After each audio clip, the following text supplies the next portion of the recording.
Thanks so much, Mr. Chairman. Thanks for holding today's important hearing. The Americans' demand for electricity is expected to grow rapidly through 2030. In fact, we may be entering a period of sustained demand growth unlike anything we have seen since the 2 decades following World War II. As you said, Mr. Chairman, we cannot be open for business if we cannot keep the lights on. The biggest source of new electricity demand is expected to come from data centers. Data centers enable cloud computing, Bitcoin mining, and artificial intelligence. How we meet this growing demand for electricity will have serious economic and security consequences for our nation. Stakes couldn't be higher. In fact, many believe that the race for artificial intelligence with communist China will be more consequential than the space race with the former Soviet Union. And the AI race has already begun. Data centers running artificial intelligence consume massive amounts of electricity. Some estimates suggest that electricity demand for these data centers will double between now and 2030.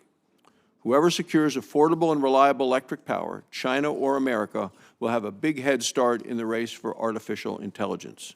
And right now, America is not positioned well. Our grid is already strained. For years, the North American Electric Reliability Corporation, NERC, has raised alarm about grid reliability. It's warned that the premature retirement of coal and natural gas-fired power plants has increased the risk for blackouts and brownouts in much of the country. Yet the retirements continue, and President Biden is making the situation worse. Last month, the Environmental Protection Agency issued new rules that will force the premature closure of even more coal and natural gas-fired power plants. These plants play a major role in ensuring electric reliability. They also help make electricity more affordable. President Biden doesn't seem to care at all. He wants the cost of complying with EPA rules to be high. He wants to force operators to shut down these plants before the end of their useful life. It is a disgrace. We cannot regulate our way to more electric generation.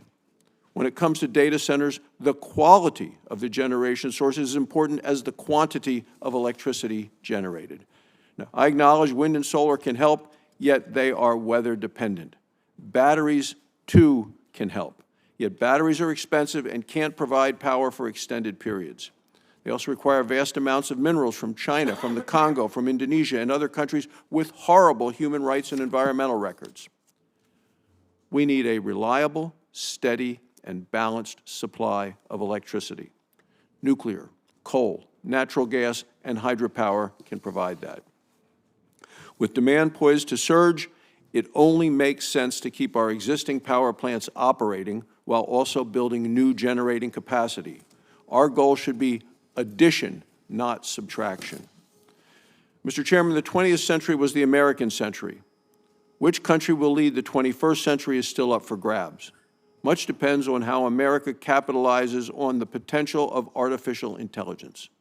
The President's opposition to coal, to natural gas, and to even hydropower, the fuels that generate 65% of our electricity, is a white flag. It is a surrender, an act of surrender to China.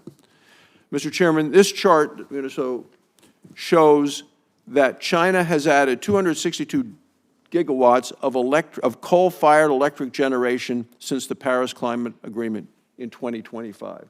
The red lines, how much China has added from coal-fired power plants to electric generation. Meanwhile, the United States has shut down over 100 gigawatts of coal-fired electric generation.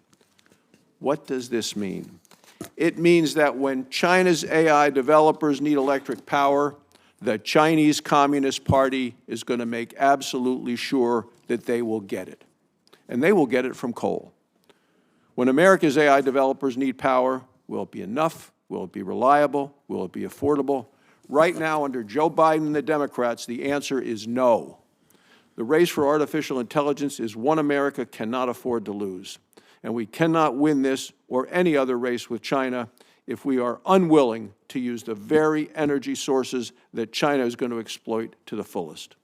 Thank you, Mr. Chairman. Thank you, Senator.